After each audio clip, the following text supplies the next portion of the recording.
science delusion is the belief that science already understands the nature of reality in principle, leaving only the details to be filled in. This is a very widespread belief in our society. It's the kind of belief system of people who say, I don't believe in God, I believe in science. It's a belief system which has now been spread to the entire world. But there's a conflict in the heart of science between science as a method of inquiry based on reason, evidence, hypothesis, and collective investigation, and science as a belief system or a worldview. And unfortunately, the worldview aspect of science has come to inhibit and constrict the free inquiry, which is the very lifeblood of the scientific endeavor. Since the late 19th century, science has been conducted under the aspect of a belief system or worldview, which is essentially that of materialism, philosophical materialism. And these sciences are now wholly owned subsidiaries of the materialist worldview. I think that as we break out of it, the sciences will be regenerated.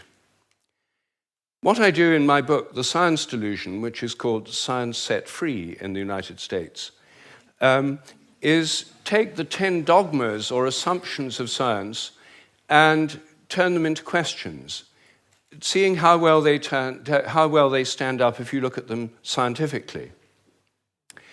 None of them stand up very well. What I'm going to do is first run through what these 10 dogmas are, and then I'll only have time to discuss one or two of them in a bit more detail.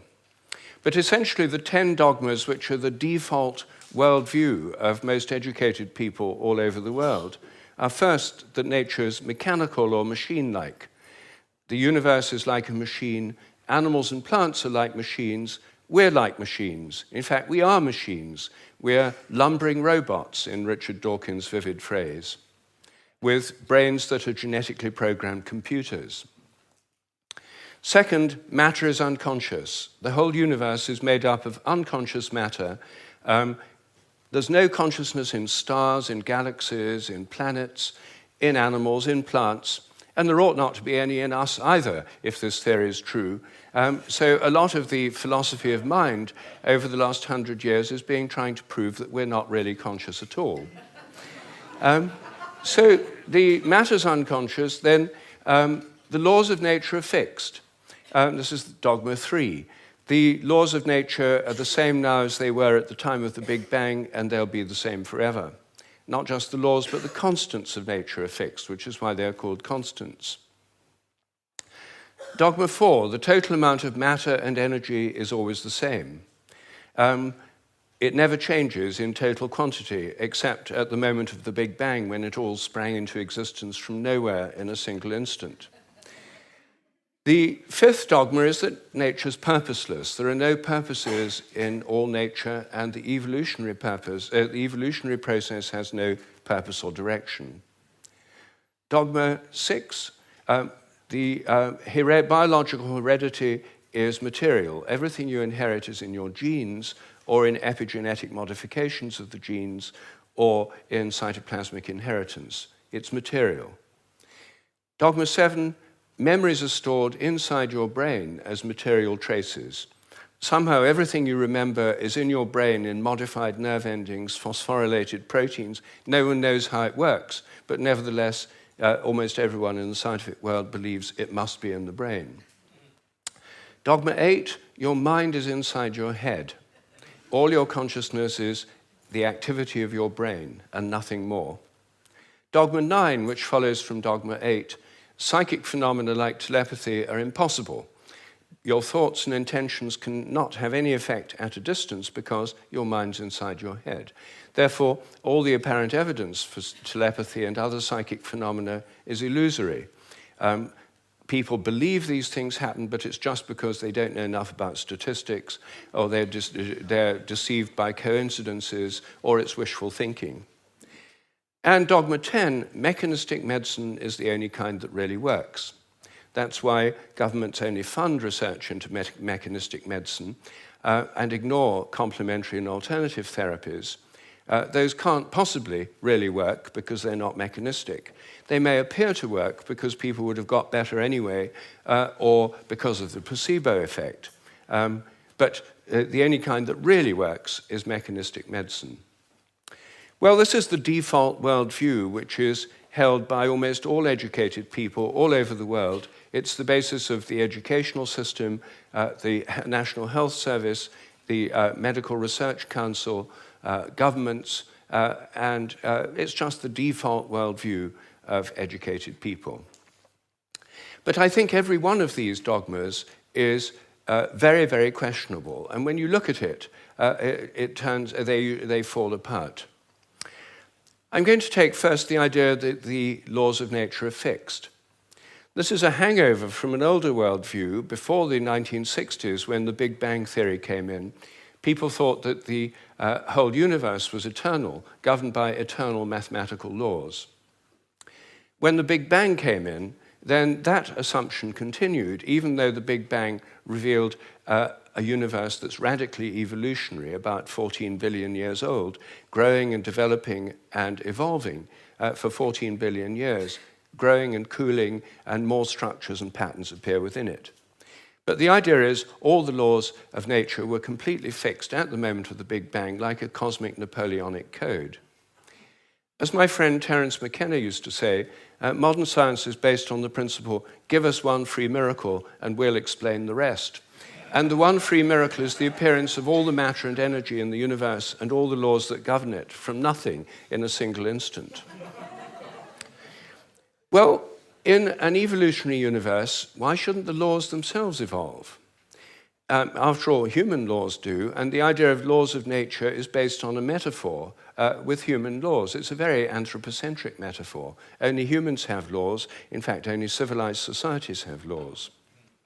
As C.S. Lewis once said, to say that a stone falls to earth because it's obeying a law makes it a man and even a citizen.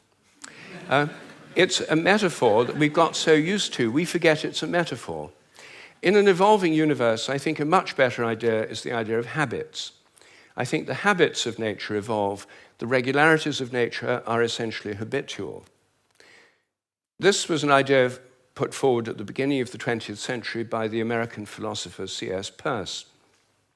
And it's an idea which various other philosophers have entertained, and it's one which I myself have developed into a scientific hypothesis, the hypothesis of morphic resonance, which is the basis of these evolving habits. According to this hypothesis, everything in nature has a kind of collective memory. Resonance occurs on the basis of similarity. As a young giraffe embryo grows in its mother's womb, it tunes in to the morphic resonance of previous giraffes. It draws on that collective memory. It grows like a giraffe and it behaves like a giraffe because it's drawing on this collective memory. It has to have the right genes to make the right proteins, but genes, in my view, are grossly overrated. They only account for the proteins that the organism can make, not the shape or the form or the behavior. Every species has a kind of collective memory. Even crystals do. This theory predicts that if you make a new kind of crystal for the first time, the very first time you make it, it won't have an existing habit. But once it crystallizes, then the next time you make it, there'll be an influence from the first crystals to the second ones all over the world by morphic resonance. It'll crystallize a bit easier. The third time, there'll be an influence from the first and second crystals. There is, in fact, good evidence that new compounds get easier to crystallize all around the world, just as this theory would predict. It also predicts that if you train animals to learn a new trick, for example, rats learn a new trick in London, then all around the world, rats of the same breed should learn the same trick quicker just because the rats have learned it here. And surprisingly, there's already evidence that this actually happens. Anyway, that's my own hypothesis in a nutshell of morphic resonance. Everything depends on evolving habits, not on fixed laws.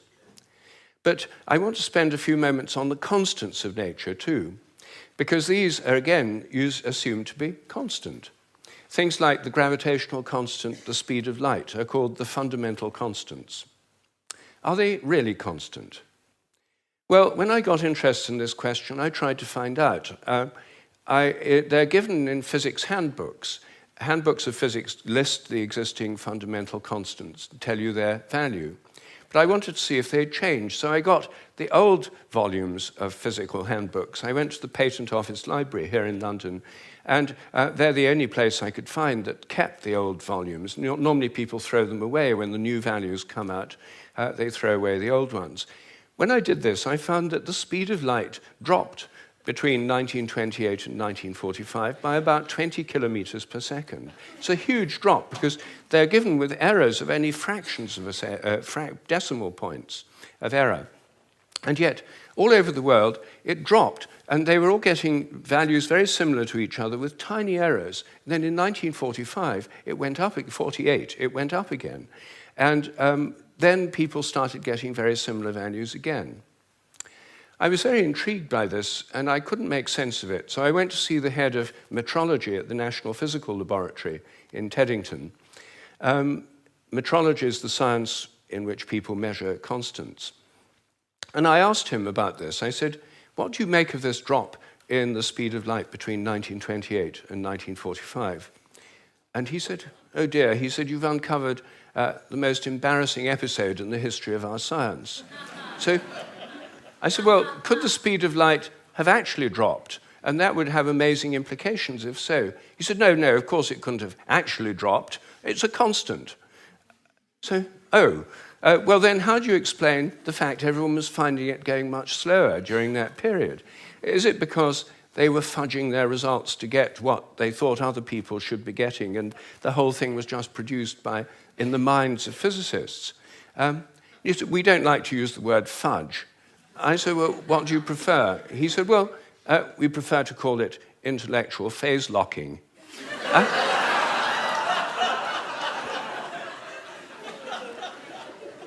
So I said, well, if it was going on then, how can we be so sure it's not going on today? And that the present values are produced by intellectual phase locking. And he said, oh, we know that's not the case. I said, how do we know? He said, we've solved the problem. And I said, well, how? He said, well, we fixed the speed of light by definition in 1972. So I said, but it might still change. He said, yes, but we'd never know it because we've defined the meter in terms of the speed of light. So the units had changed with it. So he looked very pleased about that. They'd fixed that problem. But I said, well, then what about big G, the gravitational constant known in the trade as big G? It's written with a capital G, Newton's universal gravitational constant. That's varied by more than 1.3% in recent years. And it seems to vary from place to place and from time to time. And he said, oh, well, those are just errors. And unfortunately, there are quite big errors with big G. So I said, well, what if it's really changing? I mean, perhaps it is really changing. And then I looked at how they do it. What happens is they measure it in different labs. They get different values on different days, and then they average them. And then other labs around the world do the same, and they come out usually with a rather different average. And then the International Committee on Metrology meets every 10 years or so and average the ones from labs around the world to come up with the value of big G. But what if G were actually fluctuating? What if it changed? There's already evidence, actually, that it changes throughout the day and throughout the year. What if the Earth, as it moves through the galactic environment, went through patches of dark matter or other environmental factors that could alter it?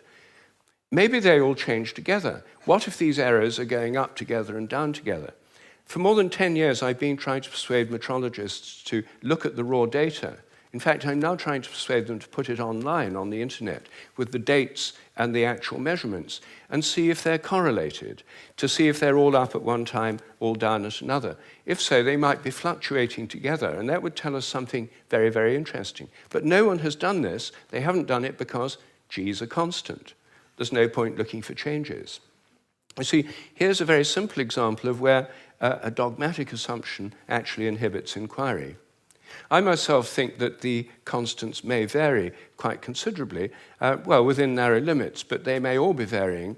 And I think the day will come when scientific journals like Nature have a weekly report on the constants, like stock market reports in newspapers. You know, this week, big G was slightly up, the charge on the electron was down, the speed of light held steady, and so on. That's one area, just one area where I think thinking less dogmatically could open things up. One of the biggest areas is the nature of the mind. This is the most unsolved problem, as Graham just said, that science simply can't deal with the fact we're conscious.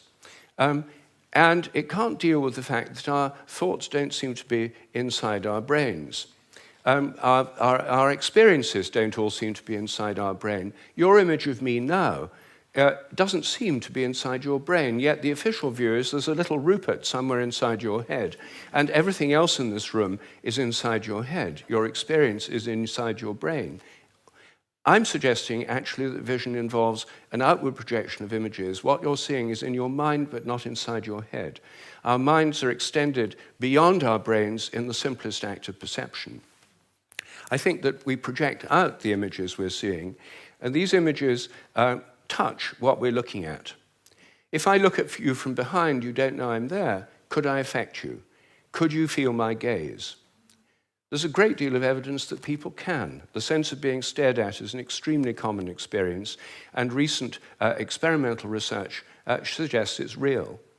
Animals seem to have it too. I think it probably evolved in the context of predator-prey relationships.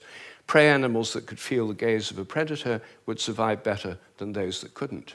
This would lead to a whole new way of thinking about ecological relationships between predators and prey, also about the extent of our minds.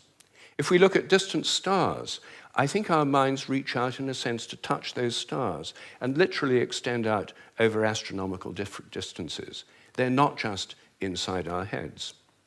Now, it may seem astonishing that this is a topic of debate in the 21st century. We know so little about our own minds that where our images are is a hot topic of debate within consciousness studies right now.